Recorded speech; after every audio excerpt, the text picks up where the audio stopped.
Before we begin, if you have any ideas to add to this lesson, please let us know in the comments. Also, don't forget to subscribe to this channel and give this video a like. Let's get started. Why can you trade $5,000 with crystal clarity but turn into a different person, anxious, second-guessing, paralyzed the moment you're risking $50,000? And here's the part that should terrify you. It's not the money. The math is identical. 1% risk is 1% risk, whether you're trading hundreds or hundreds of thousands. So what's actually changing? It's not your strategy. It's not market conditions. Something invisible is hijacking your decision-making the moment the stakes feel real. And until you name it, until you see it clearly, you'll keep hitting the same ceiling no matter how good your edge is. The secret to scaling isn't in your trading plan, it's in understanding why your brain treats identical risk percentages as life or death decisions based purely on the size of the numbers. Now, you need to understand something right now. Before we go any further, you're probably sitting here thinking that if you just had better discipline, if you just stuck to your plan more consistently, if you just managed your emotions better, then scaling would be easy. And I'm telling you that this belief, this very reasonable, very logical belief, is the exact thing that's keeping you stuck. Because here's what nobody tells you. The reason you can't scale your trading capital has almost nothing to do with your technical skills. It has everything to do with a psychological mechanism that you don't even know is running in the background of your mind. And this mechanism? It's not a bug. It's a feature. It's something every single human being on this planet carries around. And it's designed to keep you safe. The problem is, what keeps you safe in life will absolutely destroy you in trading when you try to scale. So what I'm going to do in this video is take you on a journey into the invisible forces that govern your ability to grow capital. Not the ones you read about in trading books. Not the ones that show up on your risk management spreadsheet. I'm talking about the deep psychological architecture that determines whether you can hold a $50,000 position with the same calm clarity you had when you held a $500 position. And what you're going to discover is that this isn't about being weak or undisciplined or somehow broken.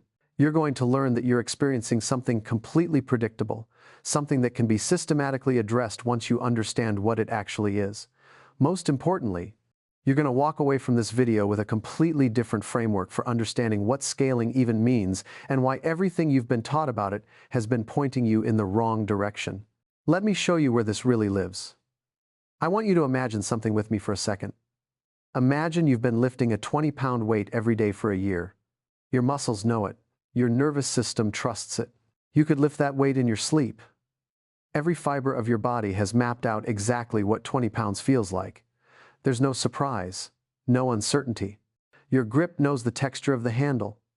Your shoulders know the arc of the movement. Your breathing patterns have synchronized with the rhythm of the lift. It's not just familiar, it's part of your body's sense of normal. Now someone walks up to you and hands you a 200-pound weight and says, "It's the same exercise, just heavier. Just lift it the same way." Technically, they're right. It's the same movement pattern, the same muscles, the same basic physics. But your body doesn't experience it as the same, does it? Every fiber is screaming danger signals. Your grip feels wrong. The weight distribution is alien. Your breathing changes completely. Your mind floods with what-ifs. What if I drop it? What if I hurt myself? What if I can't control it? And no matter how many times someone tells you, it's just the same exercise, just heavier, your body isn't buying it. Your nervous system is in full alarm mode. That's exactly what happens when you scale trading capital. Your trading strategy, your exercise hasn't changed. The percentages are identical. 1% of 5,000 is $50. 1% of 50,000 is $500. Mathematically, proportionally, logically, it's the same risk. But your nervous system doesn't process it that way. It doesn't see percentages. It sees absolute numbers. And when those numbers cross a certain threshold, something primal gets activated in your brain.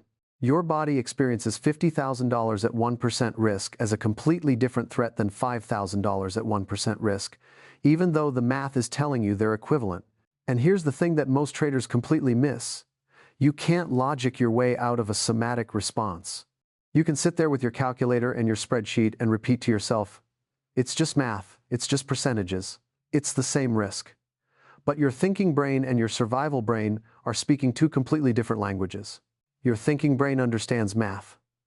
Your survival brain understands danger. And when there's a conflict between these two systems, guess which one wins? Every single time, the survival brain wins. Because your thinking brain is maybe 200,000 years old in evolutionary terms, your survival brain, it's hundreds of millions of years old. It's been keeping organisms alive since before we had language, before we had logic, before we had the ability to calculate percentages.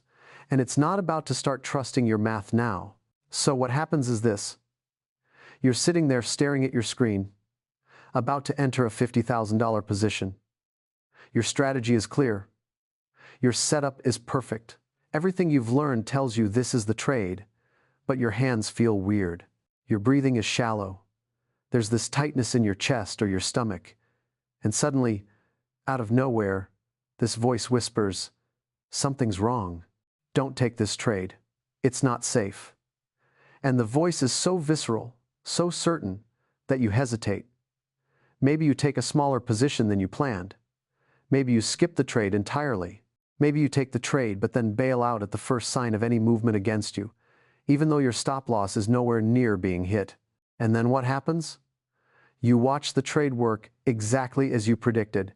It goes straight to your target without you. And you sit there feeling like an idiot thinking, why can't I just execute my plan? What's wrong with me? But nothing's wrong with you. You're not weak. You're not undisciplined. You're experiencing a design feature of human consciousness doing exactly what it evolved to do.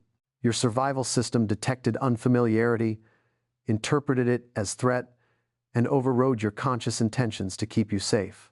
The problem is, in trading, this safety mechanism doesn't keep you safe, it keeps you small. Let me take you somewhere else for a moment. I want you to picture two versions of yourself existing in parallel timelines. In timeline A, you slowly scaled from $10,000 to $100,000 over 2 years through perfect compounding. You followed your plan. You increased your position size gradually. You hit every target. You managed every loss. You lived through hundreds and hundreds of trading days, slowly growing your capital, slowly adjusting to bigger numbers, slowly normalizing what it feels like to have 5 figures in your account, then 6 figures. In timeline B, someone just handed you a $100,000 account tomorrow morning. Just, boom, here's the money, go trade it. Same strategy you've been using, same edge you've developed, same risk management rules. Everything's identical except the starting capital. Now, I want you to really think about this. Which version of you feels more capable? Which one can actually use that capital effectively? Obviously, timeline A, right? But here's what I need you to understand. Timeline A didn't get better at trading over those 2 years. The strategy didn't change. The edge didn't improve. The technical skills didn't magically level up. What changed was the identity. That version of you lived through hundreds of days of being someone who trades 6-figure accounts. They normalized it through repetition, through exposure, through accumulated proof that they belong at that level. Their nervous system learned, day by day, that 6 figures is safe. That 6 figures is normal. That 6 figures is just another number. Timeline B has the same technical skills, but none of the identity infrastructure. They're trying to operate machinery they've never touched in a body that doesn't believe it belongs there. And this is why most traders who get funded accounts or inheritance money or sudden windfalls or even just hit a lucky streak and jump up too fast, this is why they blow those accounts up. Not because they can't trade, not because they don't know what they're doing, but because they're trying to inhabit an identity they never built. They're trying to wear clothes that don't fit. And the discomfort of that misfit is so intense that their subconscious finds a way to resolve it. And the easiest way to resolve it? Give the money back. Return to what feels normal. So how do you build that identity without waiting 2 years? How do you close the gap between where you are and where you need to be without just grinding through time? That's where it gets interesting. And that's what we need to talk about now. Here's what's actually happening under the surface. Your brain has a survival system that's millions of years old, and it has one job: detect threats and keep you alive. This system doesn't care about your trading goals. It doesn't care about your financial freedom. It doesn't care about your dreams of being a professional trader. It cares about one thing: making sure you survive until tomorrow. And to do that job, it's constantly scanning your environment for anything that feels dangerous. Now, when you're trading small amounts of capital, this system is mostly quiet. It's not worried about $50 losses. $50 doesn't register as a survival threat. You might feel a little disappointed when you lose, a little happy when you win, but it's not activating your deep survival circuitry. But the moment your capital grows past a certain point, and that point is different for everyone, this system wakes up and it starts screaming. Not because you're in actual danger, not because anything real has changed about your trading, but because it interprets unfamiliarity as threat. Think about how your survival system works in regular life. If you're walking down a dark alley you've never been in before, your threat system activates. Heart rate goes up, senses sharpen, you're on high alert. Is it because something bad is definitely going to happen? No. It's because your brain doesn't have enough data about this environment, so it defaults to caution. Unknown equals potential threat equals stay alert. The same mechanism is running in your trading. When you're operating at capital levels you've never experienced before, your brain doesn't evaluate that risk mathematically. It evaluates it relationally compared to what feels normal. A $500 loss when you've never lost more than $50? That's not just 1%. That's a rupture in your sense of reality. That's your brain saying, "We've never been here before. We don't know if this is safe. We need to be extremely careful." And here's the paradox that most traders never understand. The safer you actually are, bigger capital, same percentage risk, more cushion to absorb losses, the more dangerous your brain feels. Because safety isn't determined by logic. It's determined by familiarity. Your biology is literally working against your success because it's trying to protect you from something that isn't actually a threat. Now, let me show you another layer of this. You have an invisible ceiling built from every belief you hold about who you are and what you're capable of. I call this your identity ceiling. And it's one of the most powerful forces in your entire trading career. Most traders bump against this ceiling and think they've hit a skill limit. They think, "I guess I'm just not good enough to trade bigger size. I guess I need to learn more. I guess I need a better strategy." But they haven't hit a skill limit. They've hit an identity limit. Think about it like this. When you first started trading, you probably thought making $1,000 in a single day was insane, maybe impossible, maybe something only real traders could do. Then one day you did it. You caught a good trade, everything worked perfectly, and you banked $1,000. And in that moment, something shifted. $1,000 stopped being this abstract, impossible number and became something real, something you'd actually done. And over time, if you kept doing it, $1,000 became normal. Not exciting, not scary, just normal. Not because you got smarter or developed some new skill, but because you updated your self-concept to include that possibility. You gave yourself permission to be someone who makes $1,000 in a day. Scaling works exactly the same way. You can't grow your capital faster than you can grow your sense of self. And this is where most traders get stuck, because they're trying to force their capital to grow while their identity stays frozen in place. It's like trying to pour water into a glass that's already full. The water just spills over. Your account can't hold more than your identity can handle. And here's what's really tricky about this. Your identity ceiling isn't usually conscious. You don't wake up in the morning and think, "Today I'm going to limit myself to $20,000 because that's all I believe I'm worth." It's way more subtle than that. It shows up in tiny decisions that seem rational in the moment. You take profit a little early because it might reverse. You skip a trade because the setup isn't quite perfect. You reduce your position size because I'm not feeling it today. Each individual decision seems reasonable. But when you zoom out and look at the pattern, you see what's really happening. You're unconsciously keeping yourself inside your comfort zone. You're maintaining your identity ceiling. And every single time you bump up against that ceiling and pull back, you're actually reinforcing it. You're sending a signal to your subconscious that says, "This is the limit. This is as far as we go." And your subconscious says, "Okay, got it. I'll make sure we stay here where it's safe." Now here's something that's going to sound almost mystical, but I've watched this happen thousands of times, so I know it's real. Traders don't fail because they lack permission from the market. The market doesn't care about you. The market doesn't grant or withhold permission. Traders fail because they lack permission from themselves. Deep in your subconscious, there's a belief about what you're allowed to have. And I can't tell you where that belief came from for you specifically. Maybe it's based on your parents' income level, and somewhere in your childhood you absorbed the message that people like us don't have that kind of money.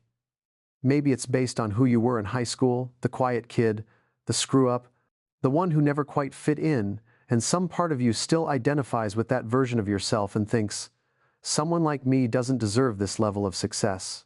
Maybe it's based on nothing rational at all. Maybe it's just a feeling, a sense, a vague discomfort with the idea of having significant wealth. But whatever the source, this belief operates like an invisible force field. You can push against it with discipline and effort and willpower. You can make temporary progress. But the moment you relax, the moment your conscious effort drops even a little bit, that force field snaps you back to your set point. Back to what feels normal.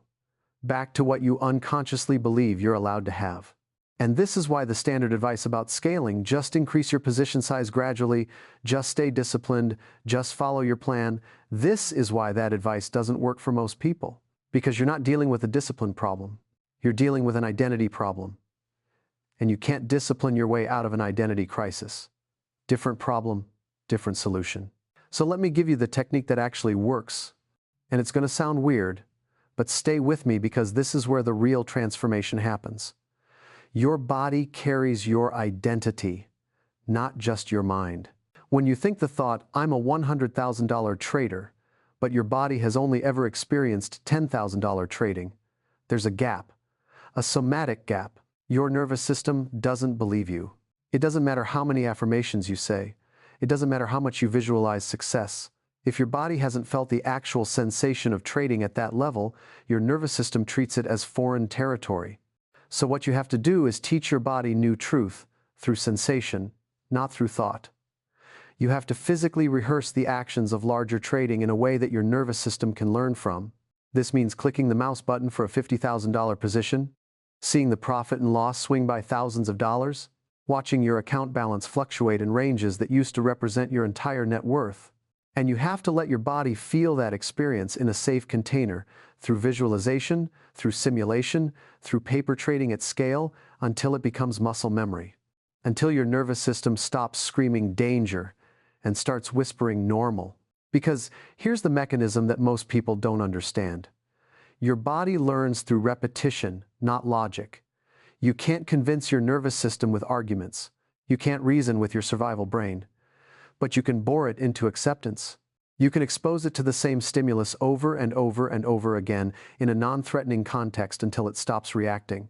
Until it gets so used to seeing those numbers, feeling those sensations, experiencing those ranges of movement that it just shrugs and says, oh, this again.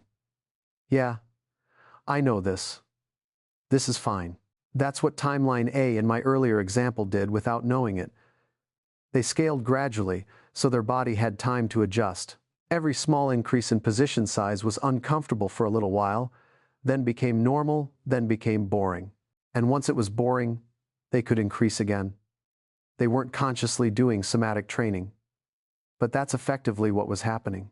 Their nervous system was getting repeated exposure to slightly larger numbers, slightly bigger risks, slightly higher stakes. And it was learning through repetition that this was safe. What I'm telling you is that you can do this intentionally. You can compress the timeline. You don't have to wait 2 years for your body to catch up to your capital. You can train your nervous system the same way you'd train for any physical skill through deliberate, repeated practice in a controlled environment. Now let me show you something else that's critical to understand. Every trader has a specific number where they collapse. For some people it's $25,000. For others it's $250,000. For some people it might be as low as $5,000. This number isn't random, it's not arbitrary, it's the exact point where your self-concept can't stretch anymore without breaking. It's where the gap between who you think you are and what you're actually doing becomes so wide that your psyche can't handle the tension. And the collapse doesn't look like panic. It doesn't look like obvious fear. It looks like self-sabotage. You start revenge trading. You ignore your rules. You take ridiculous risks that make no sense given your strategy. Or you take no risks at all. You freeze completely, unable to pull the trigger on anything. You might overtrade garbage setups while skipping the A-plus opportunities. You might move your stop loss in the middle of a trade. You might close winning positions way too early and hold losing positions way too long, which is the exact opposite of what you know you should do. And everyone around you, if they're watching, thinks you've lost discipline. They think you've gotten emotional. They think you're not following your plan. But that's not what's happening. What's actually happening is that you've hit the edge of your identity ceiling, and your subconscious is desperately, frantically trying to bring you back to something recognizable, back to something that matches your internal sense of who you are. And the fastest way to do that? Lose money. Give it back. Return to your set point. It's not that you want to fail. It's not that you're afraid of success in some abstract way. It's that succeeding at that level creates an identity crisis. There's too much cognitive dissonance between "I'm the kind of person who struggles with money" and "I just made $15,000 today." Your brain can't hold both of those truths at the same time. So it resolves the dissonance by changing your behavior until your results match your identity again. And here's the thing that should actually give you hope. Once you understand this mechanism, once you see it clearly, you can work with it instead of fighting against it. Because the question isn't, how do I avoid collapsing? The question is, how do I expand my collapse point before I reach it? How do I grow my identity ceiling in advance of my capital growth so that when the money arrives, I'm already the person who can hold it? So let me give you the practical steps. Not theory, not philosophy. Actual things you can do starting today that will begin to shift this. First thing, you need to find your invisible number. Right now, I want you to pause this video if you need to and write down the answer to this question. What is the account size that makes your stomach tighten just thinking about trading it? Don't rationalize it. Don't round it to a nice number. Don't pick what you think you should be able to handle. Trust the first number that creates physical discomfort in your body. That's your current identity ceiling, not your skill ceiling, not your knowledge ceiling, your permission ceiling. The edge of what you currently believe you're allowed to have and hold. Second, before your next trade, I want you to do something that's going to feel strange at first. Close your eyes and scan your body. Where do you feel activation? Is it in your chest, your stomach, your shoulders, your hands? Just notice. That's where your survival system lives. That's where the alarm bells are ringing. And I want you to name it out loud or in your head. I feel tightness in my chest. I feel butterflies in my stomach. My hands feel shaky. Don't try to change it. Don't try to make it go away. Don't tell yourself you shouldn't feel that way. Just witness it. Just acknowledge that it's there. This practice teaches you something critical. It teaches you to distinguish between danger signals and growth signals. Most traders can't tell the difference, so they treat all discomfort as danger. They feel their heart rate increase and they think, something is wrong with this trade. I need to get out. But sometimes that discomfort isn't telling you something's wrong with the trade. It's telling you something's unfamiliar about the trade. It's telling you you're at the edge of your comfort zone. And edges are where growth happens. But you have to learn to read your body's signals correctly. And that starts with simply noticing them without immediately reacting. Third, I want you to stop thinking about scaling as jumping from one level to another. Don't try to go from 10,000 to 100,000. Instead, ask yourself this question: who would I need to become to comfortably trade 15,000? Not what would I need to do, who would I need to be? What beliefs would that person hold? How would that person talk to themselves after a loss? What would that person's relationship with money look like? Maybe they'd be more patient. Maybe they'd be less attached to being right on every trade. Maybe they'd be someone who sees money as a tool rather than a measure of their worth as a human being. And then here's the key.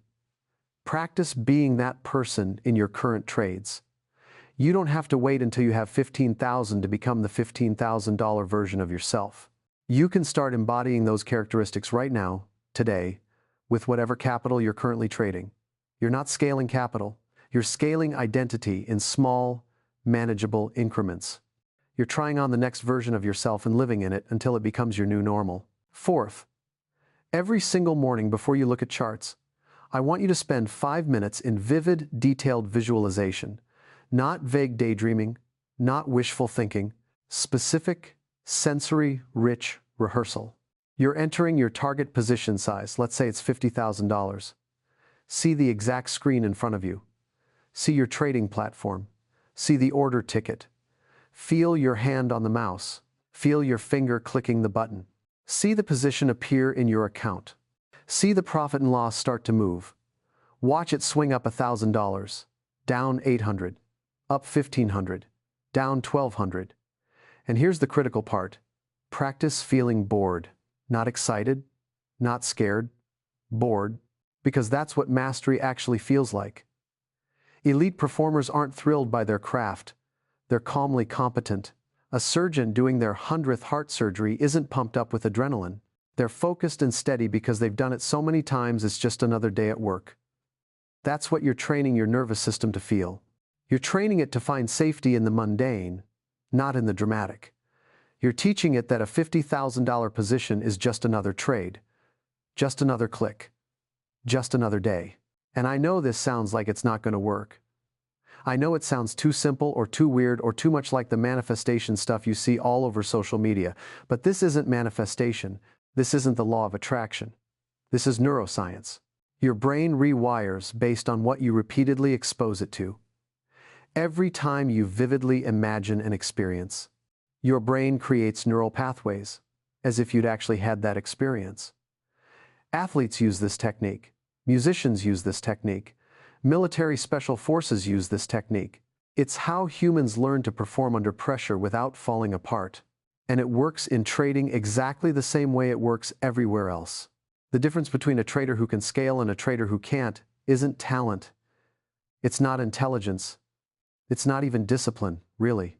It's that the trader who can scale has somehow either accidentally through gradual exposure or deliberately through practices like the ones I'm describing taught their nervous system that larger capital is safe. That's it. That's the whole secret. Their body doesn't freak out when the numbers get big because their body has been trained to recognize those numbers as normal. And here's what's beautiful about understanding this. It means you're not broken. It means there's nothing wrong with you. It means that every time you've struggled to scale, every time you've sabotaged your own success, every time you've felt that sick feeling in your stomach as your account grew, you weren't experiencing weakness. You weren't proving you weren't cut out for this. You were experiencing a completely normal, completely predictable biological response to unfamiliar territory. Your survival system was doing its job. It was just doing a job that isn't helpful in this particular context. The solution isn't to override your survival system. You can't. It's too old, too powerful, too deeply wired into your being. The solution is to retrain it, to teach it a new definition of safe, to expand its comfort zone gradually and deliberately until it includes the level of capital you want to trade. And once you understand that this is the actual work, not learning more patterns, not finding a better strategy, not developing more discipline, but literally reprogramming your nervous system's threat response, then everything changes. Because now you're working on the right problem. Most traders spend years working on the wrong problem. They think they need to fix their strategy when really they need to fix their relationship with success. They think they need to learn more when really they need to unlearn the limiting beliefs they're carrying about who they're allowed to become. They think they need to push harder when really they need to give themselves permission to expand. And permission is such a strange thing, isn't it? Because nobody can give it to you. The market can't give you permission. Your broker can't give you permission. I can't give you permission. It has to come from inside. You have to look at yourself in the mirror and say, I am allowed to have this. I am allowed to hold this level of capital. I am allowed to make this kind of money. Not because I'm special. Not because I'm better than anyone else. Just because I've decided that I'm ready to become the version of myself that can handle it. And that decision, that permission, doesn't happen all at once in some big dramatic moment. It happens in tiny increments. Every time you follow your plan when you're scared, you give yourself a little more permission. Every time you take a full-size position according to your rules, even though your stomach is churning, you prove to yourself that you can handle discomfort. Every time you hold a winning trade to your actual target, instead of bailing out early, you expand your sense of what you're capable of. You're building evidence. You're creating a case file in your own mind that says, I am someone who can do this. And your subconscious, which is very literal and very concrete, looks at that evidence and starts to believe it. Not because you've convinced it with logic, but because you've shown it with actions. You've demonstrated through behavior that you are, in fact, the kind of person who can handle larger capital. And once your subconscious believes it, once your identity catches up to your ambition, scaling stops being a fight. It stops being this thing you have to force through sheer willpower. It just becomes the next natural step. So let's bring this all together. Let's land this plane. Here's the journey we just took. You came into this video thinking that scaling was about position sizing, about risk management, about maybe having more discipline or better emotional control. But what you discovered is that scaling is about something far more fundamental than any of that. It's about your capacity to hold a new version of yourself without reverting back to who you used to be. You learned that your brain has this ancient threat detection system that interprets unfamiliar capital as danger, even when mathematically you're actually safer. You discovered that you have an identity ceiling, this invisible limit on what you unconsciously believe you're allowed to have, and that every plateau you hit is showing you exactly where that ceiling currently sits. You learned that the collapse point, that moment where traders self-destruct, isn't about losing discipline. It's about hitting the edge of their self-concept and their subconscious frantically trying to pull them back to something recognizable. Most importantly, you learned that the solution isn't more willpower. It's not grinding harder. It's not studying more patterns or finding some secret strategy. The solution is systematically expanding your sense of self to match your ambitions. It's retraining your nervous system through repeated exposure. It's giving yourself permission, in tiny increments, to become someone you don't currently recognize. Someone who can hold weight without crumbling. Someone who can see $50,000 the same way they currently see $5,000 as just another number, just another trade, just another day at work. You walked in here thinking you needed to fix your trading. But what you're walking out with is the understanding that you need to rewrite your relationship with who you're allowed to become. That's the real work. That's what separates the traders who break through from the traders who stay stuck forever. It's not technical skill. It's identity architecture. And I want you to hear this. Really hear this. You are not being stopped by the market. You are being stopped by an outdated version of yourself that's trying to protect you from a threat that doesn't exist. Your job isn't to fight that version of yourself. You can't win that fight. Your job is to grow so far beyond it that it can no longer reach you. You have to become so different, so expanded, that your old identity can't snap you back anymore because there's nothing to snap back to. You're someone new now. You are allowed to succeed. I don't care what your parents made. I don't care what happened in your past. I don't care what kind of student you were, or what your first boss said about you, or any story you've been carrying about why you're not the kind of person who gets to have this kind of success. Those stories are just that, stories. They're not truth. They're not destiny. They're just patterns of thought that you've repeated so many times they feel like reality. But you can change them, not through positive thinking or affirmations, but through action, through evidence, through becoming someone who behaves differently until your identity has no choice but to catch up. You are allowed to scale. You are allowed to become unrecognizable to the person you were yesterday. You are allowed to look back at your old self in 6 months or a year and think, wow, I used to struggle with numbers that now feel completely normal to me. That's not betraying who you are. That's not becoming fake or losing yourself. That's growth. That's evolution. That's what you're here to do. So if something in this video shifted your understanding, even slightly, even just a crack in the ceiling you didn't know you had, I want to know about it. Hit that like button, not for the algorithm, but so I know this landed with you. So I know this resonated, because when you click that button, you're telling me, yes, this is what I needed to hear. Yes, this explains something I've been feeling but couldn't name. And leave a comment. Tell me, what's your invisible number? Where do you feel your identity ceiling right now? What's the account size that makes your stomach tighten when you think about trading it? I read every single comment that comes through, and your honesty, your vulnerability, your willingness to name these things out loud that creates permission for other people to do the same. We're all carrying these invisible ceilings. We're all bumping up against identity limits. And when you're willing to say it out loud, when you're willing to admit where you're actually struggling, you make it easier for everyone else to do the same. And if you want more of this, if you want to keep doing this real psychological work, instead of just learning more surface-level tactics, subscribe to this channel. because I'm not here to teach you candlestick patterns. I'm not here to sell you some secret indicator. I'm here to help you become the version of yourself that no longer needs to fight your own mind. The version of yourself that can execute with clarity because you've done the inner work to match your external ambitions. Now go. Go rewrite your ceiling. Go train your nervous system. Go give yourself permission to become someone you don't yet recognize. Your future is waiting on the other side of that permission, and it's closer than you think.